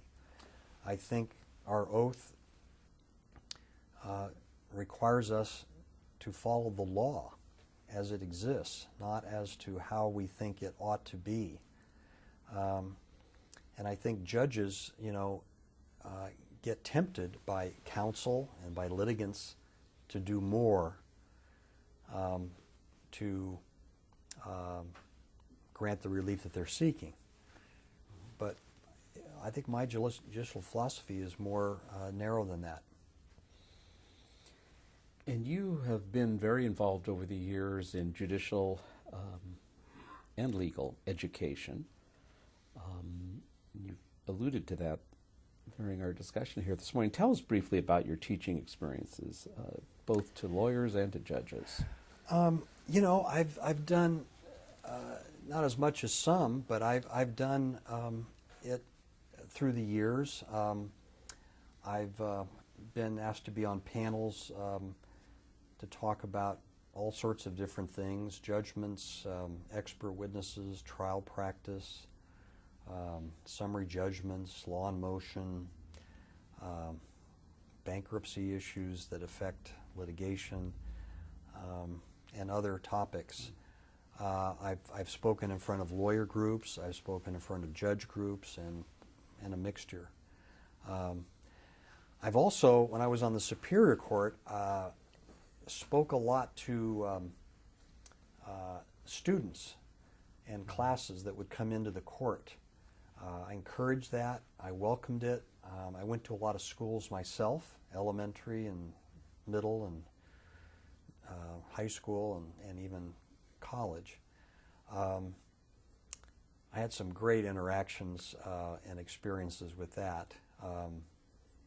I've had young kids that come in to my court in the Superior Court, and then some of the teachers would have them write letters to me afterwards, and I've kept some of those, and some of them are priceless. The one that stands out of my mind is, I think I had a first or second grade class, and I was a pretty brand new judge, so I was feeling pretty good about myself, and they came in and I put my robes on and went out and talked to them and explained all the important things that I did and answered their questions, and they left. And about a week later, I get this nice booklet with letters from all of them, and they've drawn a picture of me or the court or something, and they've all written a sentence or two to me. And one of the kids wrote, Dear Judge Kane, thank you for inviting us to come to the courthouse. I like the elevator the best. So my education and teaching has not been entirely effective, but it's covered a wide range of people. Well, you had a major impact here at the Court of Appeal, 5th District Court of Appeal. You were in charge of the mediation program here, which has been quite effective. Tell us briefly about the mediation program here at the Court of Appeal. Well, Justice Becky Wiseman and I started a program here several years ago. We just started talking about, once in a while you get an appeal on a case, especially if it's been up here more than once, and it's common for us to say, gosh, I wonder why they weren't able to settle this case. It just seems like it would be the kind of case that could settle if you ever got everybody in the room. So with mediation being so pervasive and effective in the legal community now, we proposed to the court here and started our own mediation program with the justices being the mediators, which is what makes this unique. And Becky and I worked through the process, and we finally got a system down where we decided that it would be best to be very selective on the cases because we didn't want to waste people's time. But we asked for volunteers among the court, and I know you've done it several times, and most of our judges did volunteer. And we have a beautiful room for it here with adjoining side rooms, and we've probably mediated, I'm going to guess between maybe 5 and 10 a year, and the statistics show that a majority of them have resolved at the mediation. And these are cases where they're on appeal, but the record has not been prepared and the briefs have not been written. So we're getting them before they spend a lot of money on the appeal. They don't have to spend any money to come here to mediate. And the litigants have been very appreciative of that. They know that this is a freebie, and it's an opportunity for them to meet with an appellate court justice who's not going to be on the panel, and discuss all the issues and get that judge's take on, well, what do you think? And as a result, we've had good success. And I'm surprised that there aren't other courts utilizing it, but it's working for us. Yeah, it's very helpful. Well, let's continue on with some general questions about the judicial branch of government. What major challenges do you feel that our justice system faces today? I think one of the first things that burdens the court unreasonably are the number of laws that we have and that continue to pile up. Sacramento is in a feeding frenzy over passing laws without appropriating any money to implement those laws. And most of them, or a lot of them, affect the court system. And we're just adding more and more laws. I mean, look at our criminal sentencing laws.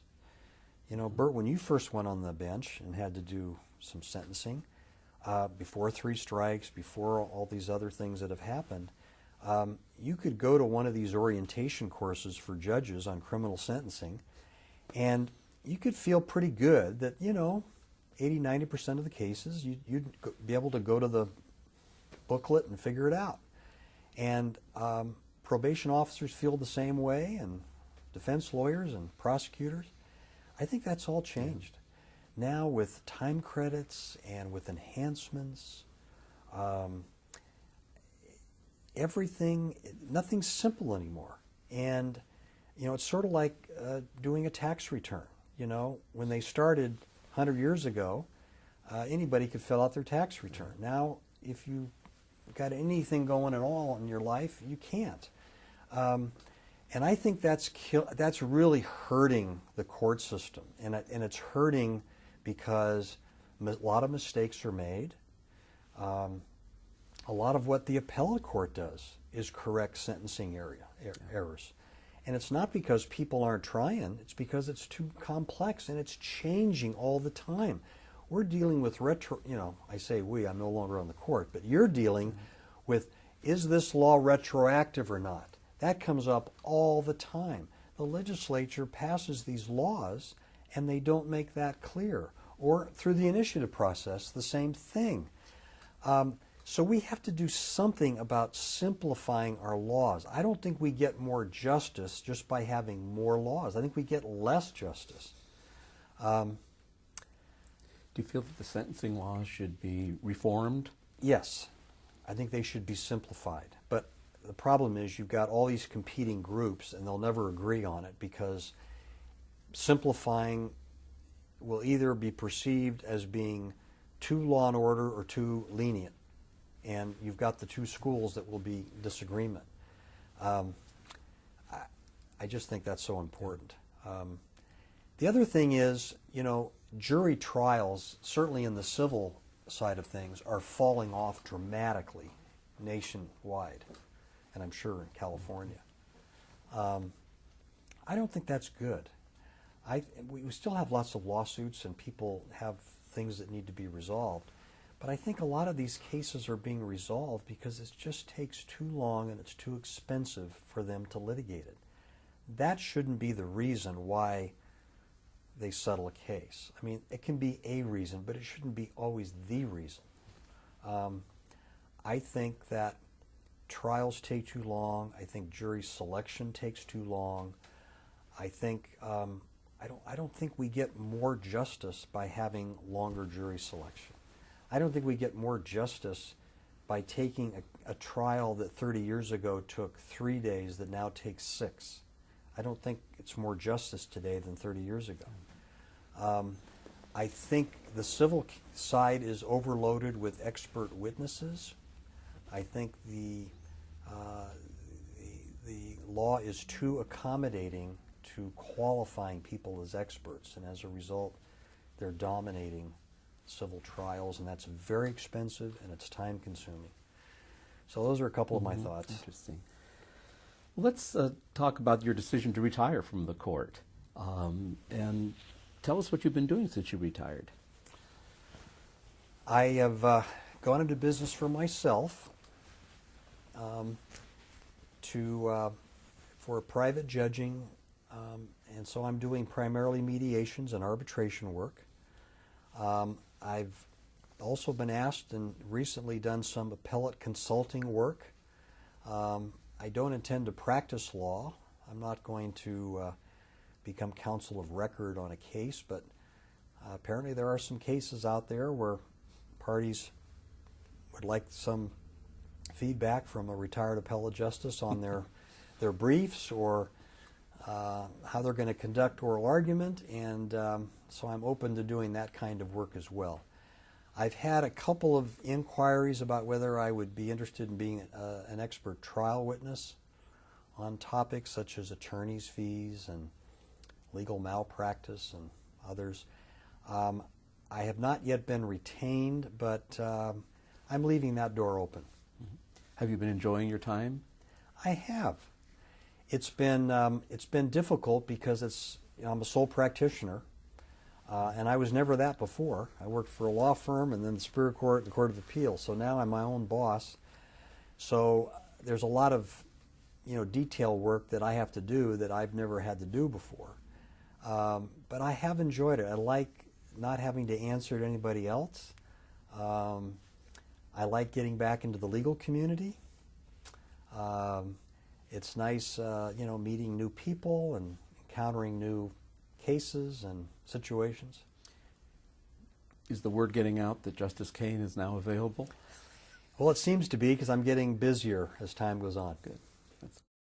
Well, in your retirement, Steve, I know you've been doing more than just mediations and talking about legal cases. You mentioned earlier that you enjoy golf. Are you golfing in your retirement? I've done less golf since I retired than I did Is that right? a few years before, because trying to get this business going has taken a lot of time. Any other hobbies that you enjoy? Not particularly. My wife and I still live in the same house we raised all of our kids in. We've got 2 acres, so there's some yard work that needs attention now and then. And as I said, all 4 of our children live in the area, so they're a distraction. A joy, I know. Yes. But no, that's, I think that covers it. Okay. Well, let's conclude with a few final questions. Looking back on your career and your experience as an attorney and a judge, what advice would you give someone considering a career in law? Well, I think the legal profession offers a lot to a lot of different people with varied interests. When you and I became lawyers, you sort of thought of lawyers, they either worked as a private lawyer, or they went to work in the DA's office, or they went to work as a government lawyer, or they taught law school. I mean, that was about it. Today, so many businesses and occupations, again, getting back to my comment about we have laws on everything and too many of them, a lot of businesses require people with some legal know-how. And there are a lot of people that go to law school that don't really want to be a traditional lawyer practicing law, but they want to be able to use their legal education in their tech field or their business. So if somebody has enough of an interest where they want to spend 3 years working hard, getting through law school, and they think it might lead to something they could utilize either in the law or in some other endeavor, I say, by all means, give it a serious look. But it is a large commitment. You can't go in half-baked. It's not easy. It's hard. And so you have to kind of want it. What advice would you give someone who's considering becoming a judicial officer? Well, I think if they don't have extensive experience in the courtroom as a lawyer, they need to talk to people that have that experience. A judge preferably, or other lawyers, because for some it's a difficult transition from being an advocate to being a decider. Some people don't handle that well.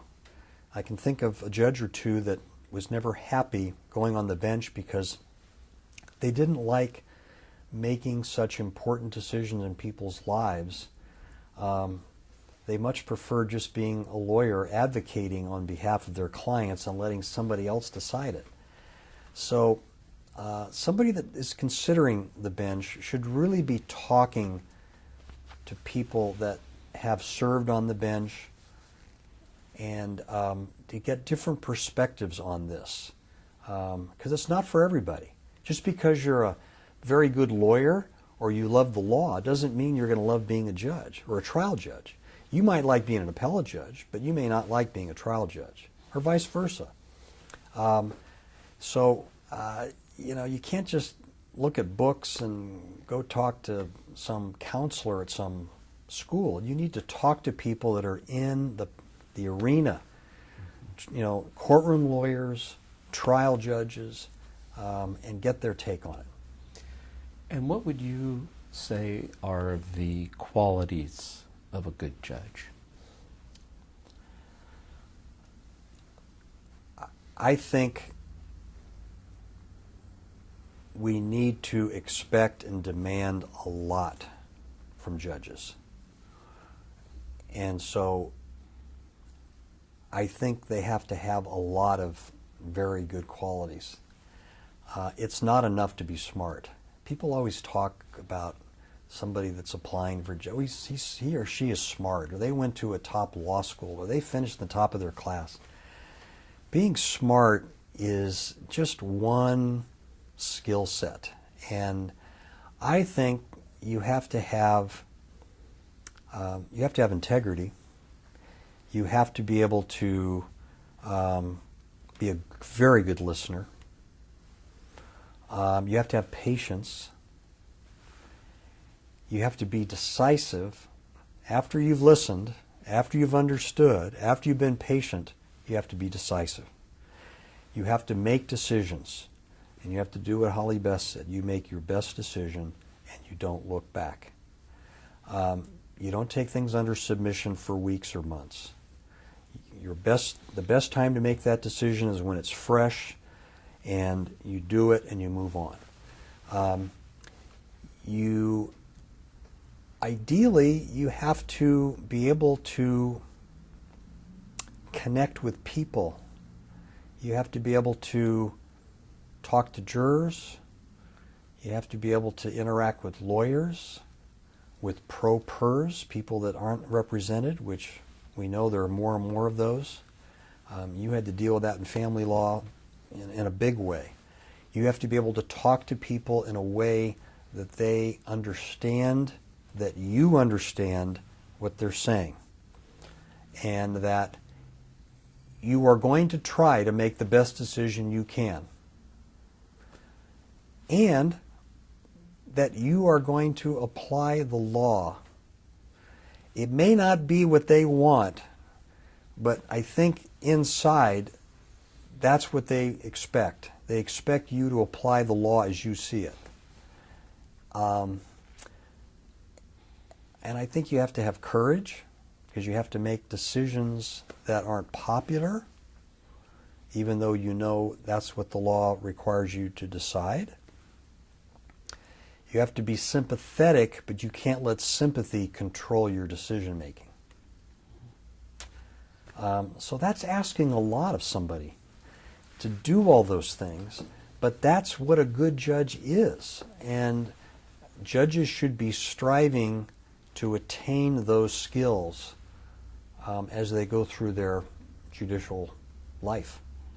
But it's a huge challenge. And if I may just end on a personal observation, Steve, knowing you for all these years, I can honestly say that you exemplify all of the qualities that you've just described of what makes a good judge. And when we were young lawyers starting out together, we looked up to Judge Blaine Pettit, Judge Leonard Myers. You've mentioned Judge Hollis Best. They were icons in the Fresno legal community. And I can honestly say that I believe that you, Justice Stephen Kane, are in that same pantheon as Justice Pettit, Justice Myers, and Justice Best, Judge Pettit. And it has certainly been one of the highlights of my personal judicial career, being able to serve with you on the Fresno Superior Court and on the 5th District Court of Appeal. And it's been a great thrill and honor for me to be able to conduct this legacy interview with you this morning. It's really been a joy. And I thank you for your friendship and your dedication to the people of Fresno County and the state of California. Thank you, Bert. Those are very kind words. And one of the attractions for me to go on the Superior Court was that you were on that court. One of the attractions for me to go to apply for the Appellate Court was that you were up here as well. And it's been a wonderful ride that we both had legally in this community. And I feel very fortunate. Thank you. Thank you.